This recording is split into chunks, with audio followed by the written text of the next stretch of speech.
Woo! Hey. It's a lot. Okay. Yeah. Okay. Hi, everybody. Welcome to Square Books' first virtual happy hour. Yay! I'm your host, Sammy. I'm the event coordinator at Square Books. I have Cara Wall with me. We're going to talk about her book, The Dearly Beloved. Short programming note. I just got a kitten. He may meow loudly outside the door at some point. He's very cute, but he is not well behaved, so he cannot join the session. But if you hear wailing, it's him. Okay. Oh, I want a kitten. I know, he's so cute. You got to get yourself a COVID kitten. That's what that's what they're calling it. Cara and I are both drinking our Last Word drinks, which were created for us by the lovely people at Grit and Taylor. Thank you, Grit. I'm going to open up my piece of paper, and we're going to get started. Yay! Cara, would you like to just briefly tell us about your book? Sure. Hi, everybody. I'm Cara. This is my book. It's called The Dearly Beloved. It follows two couples. I don't know how many of you have actually read it yet, but it's yay, thank you. It follows two couples from their first courtships, well, really a little earlier than that, through their first life crises. And the couples, the men in the couples happen to be ministers. So it's sort of it's two love stories, but these couples are bound together when they come to co-pastor at a church in Greenwich Village in 1963. So it's been a really interesting journey with this book, because I wasn't really aware that I was writing a book about faith. I thought I was writing two love stories. And further in and further into the drafts, and I was like, these guys are ministers. I'm going to have to really up my game here and make this about something deeper and more complex. So the men come to ministry in two very different ways. One has a call, a real call, sort of a miraculous call, and then the other one comes to it through his wife, who is a minister's daughter. And so James comes to it through his wife, Nan. She's just a devout believer. She was a minister's daughter. She's a very uncomplicated and strong faith. And then Charles, who has a miraculous call, falls in love with a woman who is an avowed atheist. So we have four very different experiences of faith and two very different love stories. So was that a pretty good description? That was very good, yeah. And it leads me into our first question, so even better. So my favorite thing about the book is the juxtaposition of the couples. Because when you look at them on paper, James and Lily and Charles and Nan, almost seem like they should all be mismatched.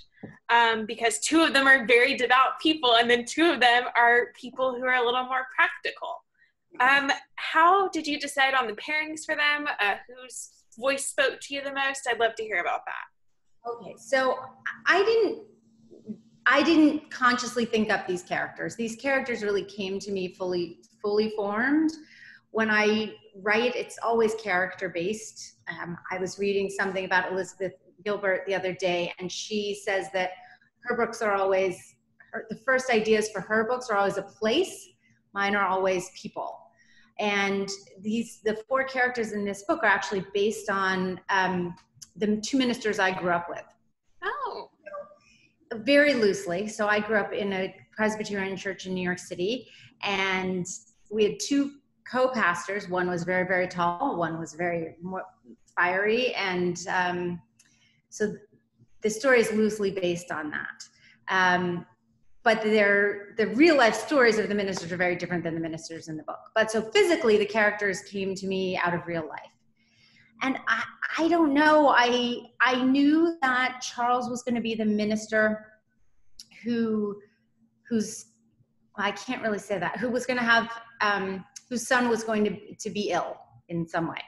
I don't want to spoil it for people. But and that's a real life story. So that storyline is a real life story. And his wife in real life had been orphaned as a teenager. So I think I took those facts and then and then I let the real life people go, and I just sunk into those facts.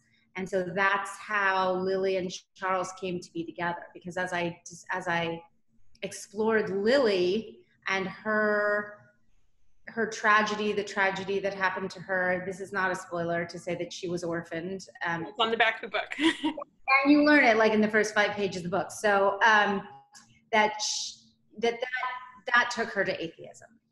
And that didn't really happen in real life. That was just what might happen to a person like this, whose life is completely upended as a teenager.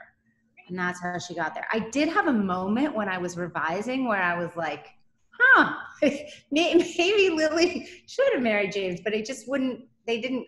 I like that they're opposites. But it wasn't a conscious choice for me. Okay, good to know. So without spoiling, this book does talk a lot about autism in a time period where not a lot was known about it. Can you talk about your research for that?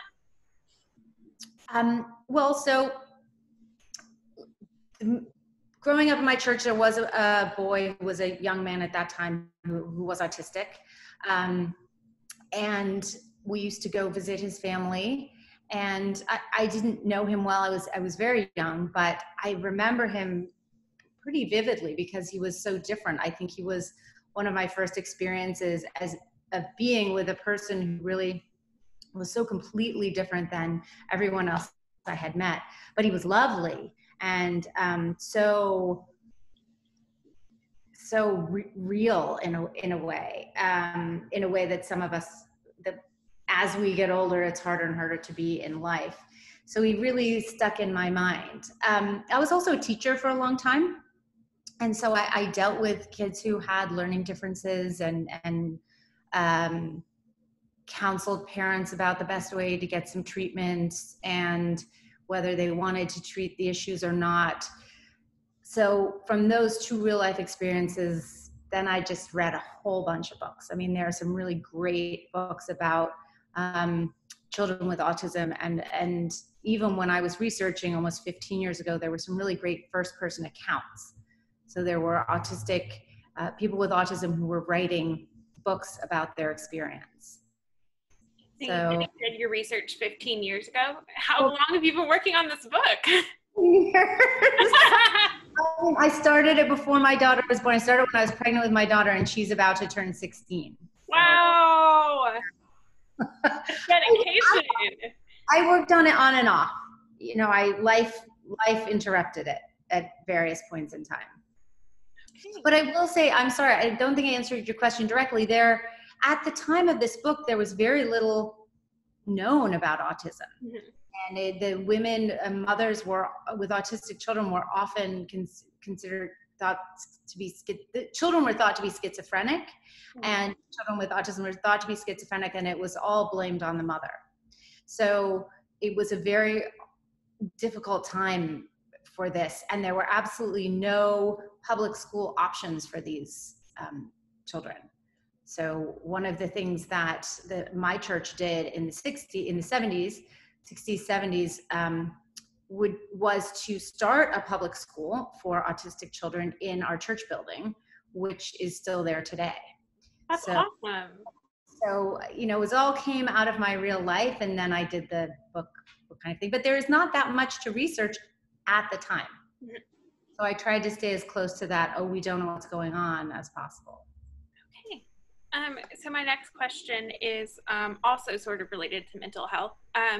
Your depiction of depression in the book through the various characters is so real to life and so well done. Can you talk about those experiences? No one's actually ever described it to me in that way. That we recognize that these characters have depression.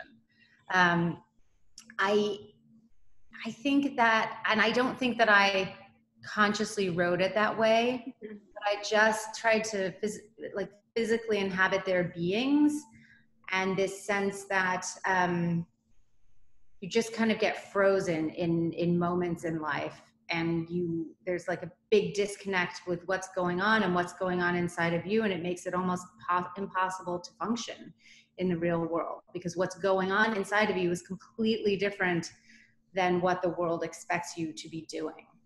And I think especially Charles's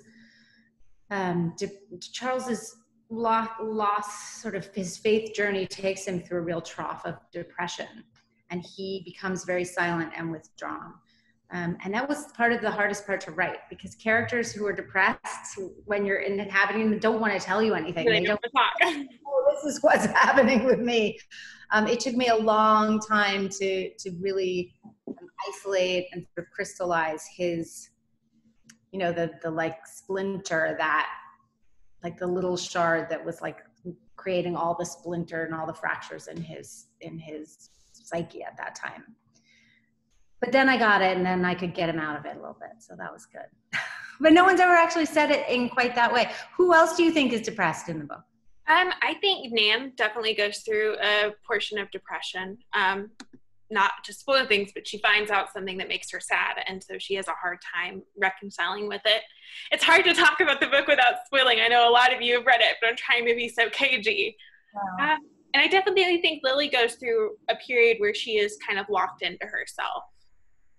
Yes, but Lily is such a closed-off character for much of the book anyway that it's hard to tell if she's depressed or just being a little bit mean. So Lily's gonna Lily. I mean, and she's my favorite. I love her. Someone else has already written in the comments that Lily is their favorite too. Thank you. Yes. Because this is something that came out of my book tour. It was really, really. Will you just excuse me for 1 second? My air conditioning came on. It's super loud. I'm coming. I'm talking on 2 minutes. Sorry, everybody.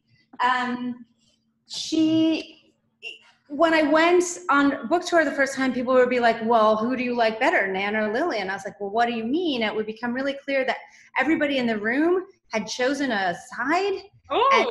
And they were team Nan or team Lily. And I was like, really? And people were very vehemently one or the other. That's interesting. I could never figure out, like I had one of my best friend's husbands came and took me to dinner after he read my book. He's like, your book is fantastic. Everyone who has known me for a long time was like so surprised that I actually wrote the book they liked. But he said, wow, I really don't like Lily. And I was like, really? Who would have guessed? So anyway, people are very team Nan or team Lily. I gave a lot of myself. I put a lot of my own traits in each one of them. So I never quite know how to take that, because I'm like, well, what part of Lily? I like them both, to be clear. Did it come from me? I don't know. Yeah, but it's interesting. I love Lily too. I think she's misunderstood to some extent. She just felt very real to me, and I appreciated that. And Nan also feels real, you know, because as a person who lives in the South, we all know a preacher's daughter that's kind of like Nan, not necessarily exactly like her, but certainly with similar experiences. Speaking of which, part of your book is set in Mississippi, especially at the University of Mississippi in Oxford, which is where I am. What made you choose that? Well, I knew I wanted Nan to be Southern. So my dad grew up in Arkansas, and I spent parts of summers in Arkansas, but I needed her to have a different kind of Southernness than Arkansas. Not in a bad way, but also I knew it was too close to me to be able to write it well. So I was pretty sure her father was a Baptist minister, so I went with Mississippi. Makes sense. But I also needed her to think she was going to one school and end up going to a different school. She's made to go to a different college than she thought she would. And I sort of thought, what is that? What are those colleges that people that have such a legacy of alum children going, family legacies at these big schools? And I think Ole Miss fits that description too. Yep. Yeah. Okay. You nailed it. Yeah, absolutely. I can't see everyone, but I assume y'all are all nodding your heads because we're right. I mean, I needed her to really expect that that's where I needed her to know from an early age what her life was going to be. and then it doesn't turn out that way at all. So it seemed appropriate. I mean, I can attest as a 28-year-old woman, I didn't even live in Mississippi, and my grandparents told me I would be attending the University of Mississippi. And there was great strife when I did not. Okay, well, you're here now. You're there. Yeah, obviously. I ended up moving here anyway. It's a lovely place. So it all worked out. But it is funny. I was reading that and I was like, yep, that rings pretty true. Okay, good. Excellent. Okay, so my next question is about the congregation of the church. Because how did they feel so real? They feel they have weirdly petty squabbles. They have all these concerns, and they all want to be the boss of everything. Where did they come from? Are they from your church? I grew up going to a lot of different churches. So I went to my church. I keep pointing over there because literally it's right over there. In my church, but then I went to my mother's family's church in California. I went to my father's family's church in Arkansas. One of my favorite things to do when I visited my grandmother was go to Wednesday hymn sing and sing Covered by the Blood. That was just thought that was the most dramatic hymn ever. So I think I saw a lot of different church communities, and I went to Sunday school. I was in the choir. I was in the junior choir. I think I've said this in another interview once, that when you're part of a church community, or Nan says it, or somebody says it in the book, but when you're part of a church community, it belongs to you.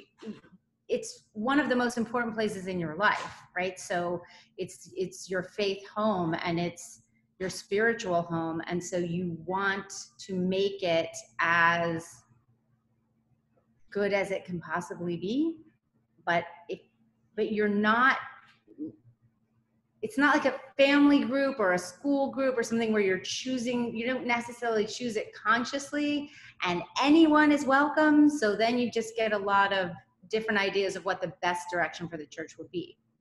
And I think I tried really hard whenever I had members of the church speaking to just realize that they all love the church. We meet characters who are very involved in the church. And if you're involved in your church community, it's because you love it and you care about it. Just like you care about the church building as much as you care about your own home, and you care about what goes on there just in the same way you care about what goes on your own home. So, but you get very, very diverging ideas of what the best thing is to do. So I did think a lot anytime someone was talking about the church, that what does this person think the church should be like? But it had to come from a place of love for the church, because otherwise it gets really biggery, I think. All right, well, I'm going to ask you one more question, and then we're going to turn it over to the crowd. So folks, go ahead and type in your questions in the chat. I see a few already. What are you reading right now? Because I always want to know what authors are reading. Okay, I just read, right now I'm reading the book that my daughter was assigned for the summer reading, called Homegoing by Yaga Yassi, which is a book about, it's a historical look at slavery from a very different perspective than I think we all read in U.S. history. And I just read Heavy by Kiese Lemon. Yay, we love him. He's ours. So I listened to it because I've been doing a lot of driving lately, and it really, really blew me away. It's a memoir about being Black in America, but also just being overweight in America. Just so many things put together there. And I just read, so the other thing I really loved lately was The Great Believers by Rebecca Makkai, which is set in the AIDS epidemic in Chicago, but it's not about it. It's just sort of set there. And then it's about it's about art and who lives and who dies and legacies, and it juxtaposes one time period with another. It was fantastic. Well, the comments agree that all of your selections are excellent. Good job. Okay, so here's our first question. and I believe this is by a woman who's been emailing me today. I run a large book club and library in Austin, Texas, and I'm Presbyterian church. Everyone in her book club read it. She wants to know why Jesus is never mentioned. Okay. So I love this question. I made a lot of conscious decisions about how I was going to talk about faith in this book. One of the very first I made was that I was not going to gender God. I felt like though the book is set in the 50s and 60s, and so it's coming out of a very particular time in people's religious history, that when I was gendering God, it started to feel like it was excluding people, that it started to feel very dated to me. There was in the very, very first edition of the book, one instance where God was gendered, even after like 60 people proofread the book. So it was very interesting what an unconscious bias that is. So I tried to err on the side of inclusivity wherever I could and wherever it made historical sense. You know, I could sit and tell you about each of these characters' relationships with Jesus because they're Christian people, but whenever I did that, it tipped the balance between the characters and their secular lives, you know, the things going on in their secular life, to a really, really church-based book. And I felt out of my depth in that. So I'm not a religious scholar. I'm not even a historical scholar of religion. And so anytime I started to have James or Charles up in the pulpit speaking, I just felt really out of my depth. And I was going to have to go to people and have them, and I mean, I talked to people about sermon writing, but it just was never as good as the rest of the book when I had them speaking about Jesus or speaking about religion from the pulpit. So, you know, there were hard choices to make, but I wanted to make it as accessible to a broad audience as possible. I didn't think of that in a material way or in like I'll sell more books that way. I mean, if I don't want to sell more books, I would have finished it quicker than in 15 years. But I just wanted a lot of people to be able to read it and experience it through the lens of their own religious upbringing or background or experiences.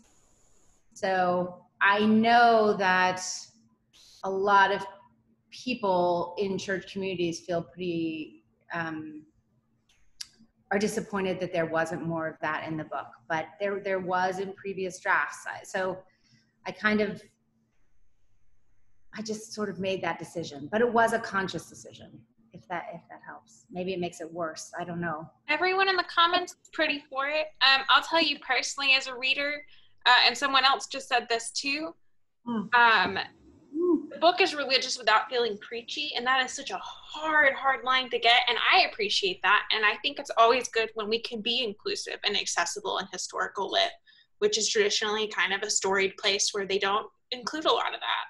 Yeah. I think you made a great call. The comments seem to agree.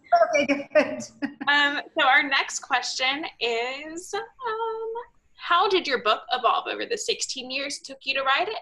Did you recast characters or the story? I did not recast characters. So I wrote the first draft of this book in a month, and it was very, very, very bare bones. So the process of writing it was a process of adding, sort of like I had the frame of the house, and it was like putting the sides and the roof on and then decorating it and then bringing people in. It was just adding to it. No, the character, I mean, really these characters were such a gift to me. They all just popped up fully formed, even Jane Atlas, even Marcus and Annalisa just were like, hello, we're here, write about us. And the biggest changes were, so the pieces that I added last, the whole part where Nan comes in and takes charge of the church a little bit, for people who read it, was very, very new. That was added right before the book was published, because I felt like she didn't have enough airtime. So part of the evolution of this book was making sure that each character had equal airtime and that each character's story was really, really fleshed out. Those were some of the most conscious structural choices I made. It was just like, okay, well, Nan is so simple and she sort of changes the least throughout the book, but she deserves her entire story told. She shouldn't be like a secondary. I didn't want there to be main characters and secondary characters. And the faith parts really deepened, and I became a lot wiser through the evolution of the book. I mean, partly I had my child, and was raising my child, and so that really informed all the talk about parenting a lot. So yeah, I mean, that's an interesting question. I could talk about that for like hours, but we have more questions, but those are the big things that when I think about how it evolved, the faith got deeper, I became wiser, older and wiser, and I tried to make sure everybody had their whole story told. Is there an audiobook version of The Dearly Beloved? It is, and it's fantastic. It's read by a dear friend of mine named Kathy Keene. So I got to listen to the people that Simon & Schuster thought they might hire to read the book, and I didn't like any of them. And so I said, would you be willing to take a suggestion? And they said, sure. So Kathy read part of the book for them, and they were like, well, she's perfect. And I was like, I know. So yeah, I'm doing an event with a book club called the Walking Book Club, and they listen to books and then they discuss them. And so she's going to come on that book club with me, because they're always really interested in how the narrator, the audiobook readers get their jobs and what they do. And so I haven't heard that part of her life story. I'm really excited about it. But it's great. She won an award for it. It's really, really good. Okay. How did you find out that The Dearly Beloved was a Read with Jenna pick? I know that is a big deal. It's a super huge, big deal. So I was sitting at my kitchen counter. So the publicity team at Simon & Schuster was fantastic. But they did a lot of stuff without telling me, because I don't think they want their authors to be disappointed if these things don't work out. So they go off and they work on your behalf. And I was sitting at my kitchen counter and I got a call from my editor, Mary Surucci, and she doesn't call me, right? So she emails me or she calls me through my agent or whatever. And I was like, oh God, and this is before the book was out. I was like, what's wrong? This is going to be terrible. What do I have to do? And I said, hello. She said, hello. I said, how are you? She said, I'm fantastic. And then she said it was going to be a Read with Jenna book club. And I was the 7th book picked. So it was a pretty new enterprise at that time. And it was really, really fun. I can't even tell you how great the Read with Jenna people are. They're so supportive. They've connected all the writers, which is wonderful. And they're just really lovely, lovely people. That's awesome. Okay.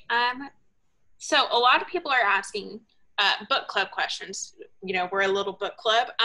People are wondering if there's a study guide for this book. Discussion questions. In the paperback, there are discussion questions. So y'all need to buy the paperback that's signed. Well, I'm going to double check that that's correct. I'm pretty sure it is, but please double check. I think they're on Simon & Schuster, and they are definitely on. I mean, if anyone's on Instagram, I'm pretty sure I have a link to them in my bio. They're great. They were written by an editorial assistant at Simon & Schuster. I literally thought they were written by an English professor. I emailed them all, and I was like, hey, who did you guys get to write these discussion questions? These are amazing. So they're very good. Okay, book club people, start there. I know. Someone wanted you to talk about This is Leanne, wants you to talk about the notion of tension between pastoral comfort and social justice issues, which I think is a really big part of the book. It's a huge, huge part of the book. I mean, where I live, so I live in New York City, and it's, you know, one of the most liberal places in America. And many pastors I know are embracing the social justice movements. How am I going to say this in the right way? So many churches are very liberal here and embrace social justice movements with full open hearts and open arms. But I think it's a really interesting time in history where now more and more congregations, especially in New York, are looking for that in their church and are asking for more of that in their church. I'll never forget, I have a lot of cousins, but something that stuck with me from when I was younger is my aunts talking about one of my mother's sister's sons who had left his church in Colorado Springs because they weren't doing enough for the homeless. And they joined a new church, and it was sort of in my head, I don't know, it always stuck with me that I was like, oh my gosh, you can choose your church? Like I sort of thought you just went to the church where you grew up, and that you could choose your church based on an issue. So I don't want to speak out of turn. I think that's what's happening in New York. I think that what happened in the book was, you know, one of the reasons I chose the 60s was because it was a time of social upheaval, and I wanted to explore that a little bit. But of course, for James and Charles, the ability to explore that from the pulpit was very narrow. And now I think it can be, if that is what the congregation wants, very, very, very broad. There's a huge history of church and social justice issues working together in this country. And I think it's just becoming bigger and bigger and more productive in a way, if that makes sense. Does that make sense? People are nodding. Okay, I'm not a great answer. Not sure that was the best answer. I'm sure that I'll wake up tomorrow morning and be like, I have such a better answer for that question, but thank you for asking it. Okay, a couple of people wanted to know how you felt about the cover change from hardback to paperback. I'm always super skeptical. I was super skeptical about the first. I'm not an artist. I'm not a visual artist. I barely notice art. I'm not a visual person. So, you know, I thought that the blue tree thing looked kind of weird the first time I saw it. And then I saw it like on Amazon, and I was like, oh, that's fabulous. But the paperback cover, I really love. I really love it. So I do get to sort of veto a number of covers. So I got various versions of this that I could look at, but I liked so part of it was like more zoomed in. I liked I definitely supported the full picture. I just think they really, and it hadn't been colorized in this way. I hadn't seen it colorized like this until I got the book. And I was like, wow, they really caught the sort of nostalgic essence of the book here. And so I'm really happy with it. I mean, that looks like a book I'm going to pick up and take with me if I got to take a trip. That I could Any of us did. in the airport and read it and be like, oh yeah, I want to feel the way that cover feels. Right. So I'm really liking it. And I just put all my faith in the design team. So, you know, I went with Simon & Schuster because I knew they would help me sell my book, and I trusted them totally. So if you enter into that with people, you have to just have faith they're going to do that. Right? I said, I know you can do this. You guys are the experts. You do it. Okay, we do have confirmation. If you go to Cara's Instagram, there is a link in the bio to the reader discussion guides. So you got it. Thank you to our sleuth here. Link to my website? Yeah. Okay, great. So it's on my website, Cara Wall. It is under reading group guides. Oh, okay, good. Hey, Thank you, Paige, Texas. Killed it. So a lot of people are asking, do you have a next book planned? Where will it be? What will it be about? Yes, I have a book contract for my second book. I'm working on it. I was working really, really well until my daughter came home from boarding school and started wanting me to make dinner and stuff like that. So the working title is called Provenance. It starts with a painting being left on the steps of the Metropolitan Museum of Art. I worked at the Metropolitan Museum of Art. One of my first jobs was as an intern there. I cataloged all of Jackie Onassis Kennedy's clothes. Well, I cataloged. They had been used for a show, or they were going to be used for a show, and I had a list. I had an inventory, and I had to make sure they were all in the right order. But I got to touch all of Jackie Onassis' clothing with gloves, not real, and so that was exciting. But so a painting is left on the steps of the Met. There's a curator who wants to know what it is. He thinks it's going to be his swan song. He's going to figure out what it is and retire and write books and be celebrated. And he enlists his younger research assistant to figure out what it is. So that's the present day story in the 90s. It's these people who are trying to figure out what this painting is and what it might mean to them. And then there's the backstory of a young girl she's Romani. So she's of the Rom people, and she is saved from the concentration camps. So it's not about Jewish concentration camps, but it's about the Romani people's experience in the concentration camps. And she is saved from going to the concentration camps by her uncle, who teaches her how to paint. For his own reasons. And so we have these two women who never meet. They live in very different time periods, but they come together, or they're entwined relationship to this painting. Yeah. I am so pumped. It's longer. The painting is an Annunciata, which is the moment that Mary is told by the angel Gabriel that she's going to be the mother of God. So I can't quite get away from religion, but it's much more about art and the way we see things, and where do the lost things of the world belong? Like, to whom do the lost things of the world belong? So I've been having a great time researching. I spoke to this wonderful man who literally knows more about World War II than you can imagine. And I got on the phone with him. He started talking at 2. He didn't stop talking till 6. And he just told me all of these stories about what happened to art in Europe in the years after World War II. And I was like, okay, I can write the book now. So yeah, I'm so excited. First of all, everyone in the comments and myself, we are all extremely jealous of your internship. My internships have never been that cool. And I love the Met. Every time I think about the stairs of the Met, I think of that from the Mixed Up Files of Miss Basil E. Frankweiler. And the minute you said painting on the stairs of the Met, I was just like, yes, this is my niche.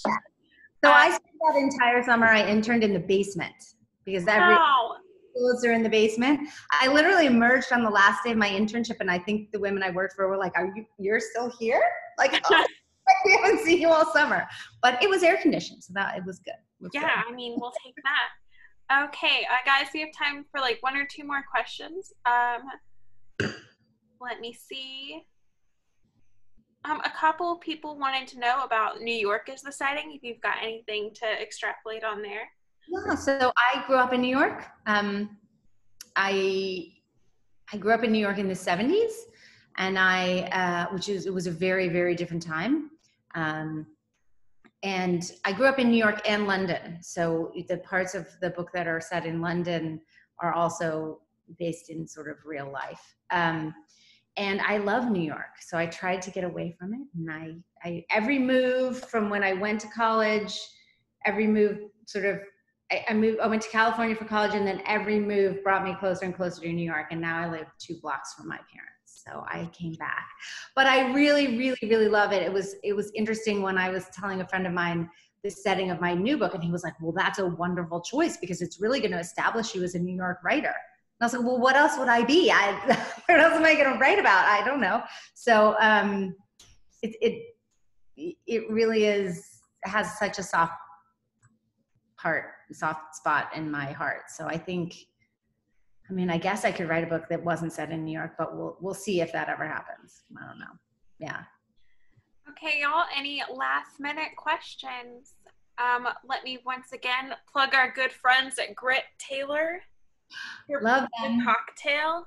It's a very heavy cocktail, y'all, but it's good. So you can see the video on our Instagram of how to make it. And if you're like me and you're poor, you can substitute the green chartreuse because it's a lot of money. A little tiny bottle of it. The liquor store I went to, which thank you Star Liquor, they spent like an hour with me picking out everything because I don't know anything about cocktails. They only had like the $50 bottle that was huge, and I was like, can't do it, y'all. Oh, scary. Can I just answer just a quick question? Because somebody asked about the walking book club. Hopefully that's going to be up on the Simon & Schuster website as an event, but also on my Instagram. And this event is actually going to be up on our YouTube channel. So if you missed any part of it, you'll be able to catch the whole thing. Thank you. That's awesome. Rachel had to stick with beer, but she loves the idea of pairing cocktails with books. I'm with you, Rachel. Next time, I'm showing up at all of your virtual happy hours. Come. Speaking of which, our next one is on July 23rd. It's with Catherine Center for What You Wish For. We've already got another local restaurant paired up. It's going to be fun. I will send the YouTube link out when it is posted to everyone on the RSVP list. I think that's it from me. Besides, please order a signed book plate and book from us. We would love to give it to you. We have a lot of them. Yay. Paige wants to know if you'll Zoom her book club in Austin. I'm sure you guys can get together on that later. Okay, great. And anything else to add? Okay, great. Do I have anything else to add? No, just thank you guys for coming. This is fantastic. I now officially really love Zoom book events. You know, this was so much fun. I know. I really, really appreciate it. And I hope that all of you liked the book and like it if you decide to read it.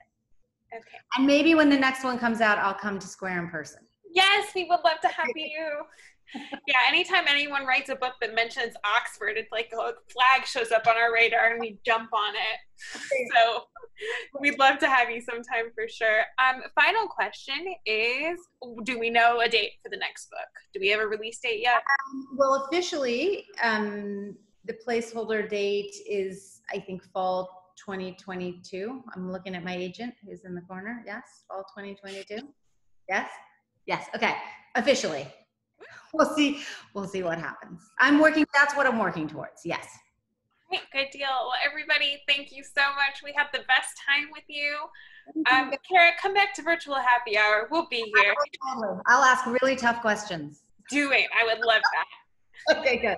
All right.